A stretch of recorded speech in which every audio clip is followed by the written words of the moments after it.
संसारिका food चॅनलवर तुमचं मनापासून खूप खूप स्वागत. आणि आज आपण हिरव्या वाटाण्यापासून झटपट अशा 2 ब्रेकफास्टच्या म्हणजे नाश्त्याच्या रेसिपी बघतोय. नक्की घरी ट्राय करून बघा. चला तर मग सुरू करूया.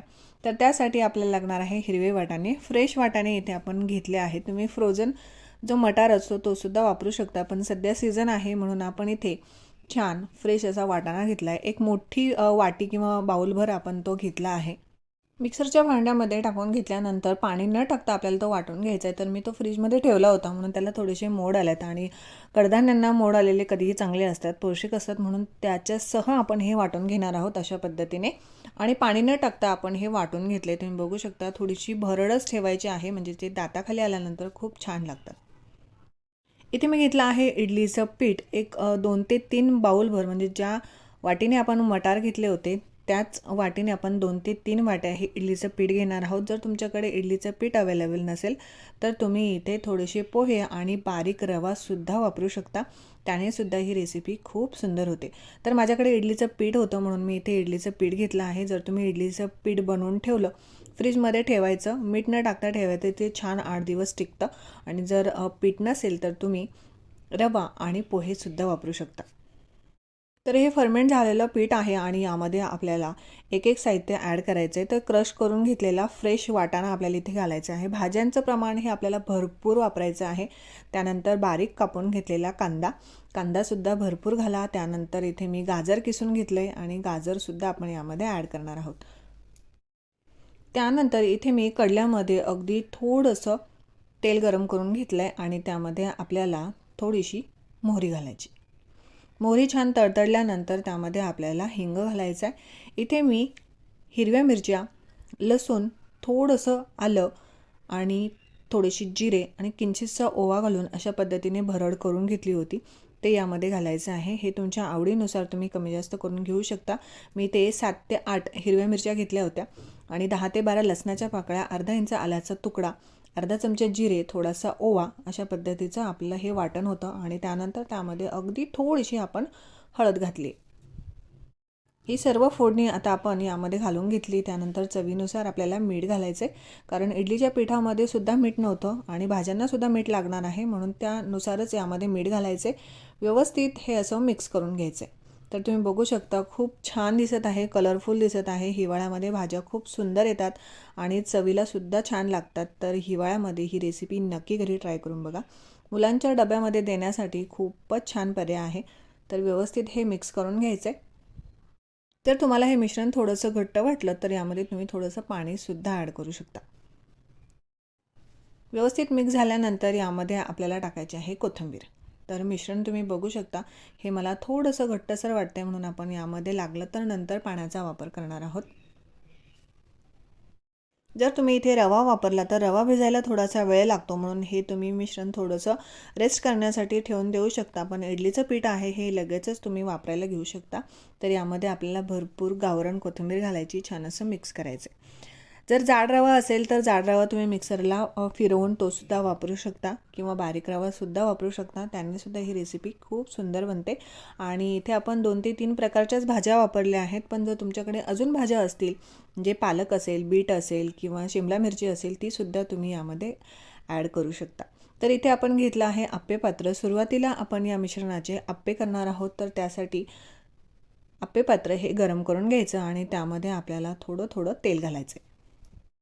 लोखंडी पात्र असल्यामुळे सुरुवातीला तेलाचं प्रमाण जे असतं ते थोडंसं जास्त लागतं, पण नंतर अजिबात तेलाचा वापर आपण इथे करणार नाही आहे, म्हणून थोडंसं तेल आपण इथे जास्त वापरलं आहे. आणि त्यामध्ये आपल्याला मिश्रण भरायचे. आप्पे पात्रामध्ये मिश्रण भरताना ज्या शेवटचे जे खाचे असतात त्यामध्ये आपल्याला सुरुवातीला मिश्रण भरायचं, कारण मधला भाग जो असतो तो लवकर गरम होतो, म्हणून मिश्रण भरताना मधला जो भाग आहे तो नंतर भरायचा आणि बाजूचा हा व्यवस्थित भरून घ्यायचा. आणि त्यानंतर त्यावर आपल्याला झाकण ठेवायचं. गॅस कमी करायचा किंवा मीडियम ठेवायचा. मीडियम गॅसवर आपल्याला हे कमीत कमी 5 ते 6 मिनटे छान शिजू द्यायचे. आणि त्यानंतर आपण हे दुसऱ्या बाजूने सुद्धा खमंग कुरकुरीत होईपर्यंत शिजून घेणार आहोत. आता यामध्ये तुम्हाला पुन्हा तेल किंवा तूप वापरायची गरज नाही, तर आप्पे आपले मस्त निघत आहेत आणि दिसायलाही खूप सुंदर दिसत आहेत. गरम गरम जर तुम्ही खाल्ले तर वरून छान कुरकुरीत होतात आणि आतून हलकेसे मऊसर मस्त असे हे आप्पे आपले तयार आहेत. तर तुम्ही बघू शकता रंगही आला आहे आणि भरपूर भाज्या वापरून आपण हे आप्पे तयार केलेत. मुलांना नक्की आवडतील. तरीही आपण काढून घेऊया. हे तुम्ही सॉसबरोबर, चटणीबरोबर खाऊ शकता. आणि जर तुम्हाला आप्पे बनवायला वेळ नसेल तर काय करायचं ते सुद्धा आपण बघूया. तर इथे मी एक कढई घेतली आहे. कढई घेताना अशा पद्धतीची थोडीशी खोलगट कढई घ्यायची आहे, किंवा जर तुमचं कढलं हे नॉनस्टिक असेल तर त्यामध्ये सुद्धा तुम्ही ही रेसिपी बनवू शकता. तर त्यामध्ये आपल्याला थोडंसं तेल घालायचं आहे. तुम्ही इथे बटर किंवा तुपाचा सुद्धा वापर करून घेऊ शकता. त्याने सुद्धा ही रेसिपी खूप सुंदर बनते. आणि सध्या थंडी आहे म्हणून आपण यामध्ये तीळ घालतोय, कारण तिळाने ही रेसिपी खूप छान दिसते सुद्धा आणि चवीला सुद्धा लागते. तर तीळ घातल्यानंतर यावर मिश्रण घालायचं, व्यवस्थित पसरून घ्यायचं. खूप मोठं नाही तर थोडंसं मीडियम असं हे बनवायचं आहे. इडलीपेक्षा थोडंसं मोठं आपल्याला हे बनवायचं आहे. आणि त्यानंतर त्यावर झाकण ठेवायचं. कमी गॅसवर हे कमीत कमी आपल्याला 3 ते 4 मिनटे छान असं शिजू द्यायचे. त्यानंतर दुसऱ्या बाजूने सुद्धा हे खमंग होईपर्यंत आपल्याला शिजवून घ्यायचे. तर तुम्ही बघू शकता मस्त ते निघतं आहे. आणि दोन्ही बाजूने मस्त कुरकुरीत होईपर्यंत हे आपल्याला भाजून घ्यायचे. जर तुम्हाला मौसर असं हवं असेल तर थोडंसं शिजल्यानंतर हे लगेचच काढून घ्या.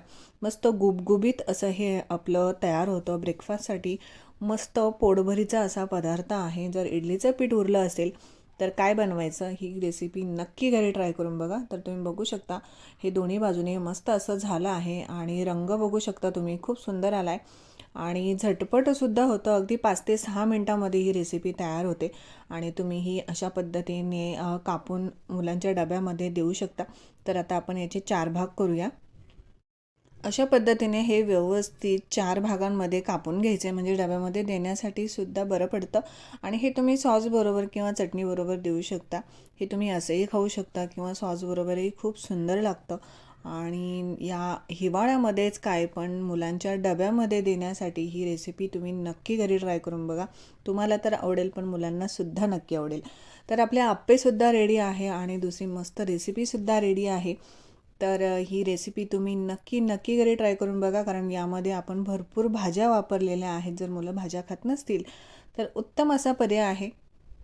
किंवा तुम्ही संडे स्पेशल म्हणून सुद्धा ही रेसिपी तुम्ही बनवू शकता. किंवा अचानक पाहुणे आले तर पाहुण्यांसाठी सुद्धा तुम्ही ही रेसिपी नक्की घरी ट्राय करून बघू शकता.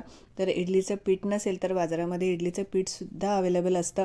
आणि जर इडलीचं पीठही तुम्हाला वापरायचं नसेल तर तुम्ही रवा किंवा पोहेसुद्धा इथे वापरू शकता. तर तुम्ही बघू शकता मस्त जाळीदार असे हे आपले आप्पे तयार आहेत. मस्त बाहेरून थोडीशी कुरकुरीत आणि आतून मऊसर असे हे आप्पे तयार आहेत. नक्की घरी ट्राय करून बघा. आणि चॅनलला सबस्क्राईब केलं नसेल तर चॅनलला सबस्क्राईब करा, लाईक करा, शेअर करा, आवडल्यास कमेंट करा. व्हिडिओ बघितल्याबद्दल थँक्यू.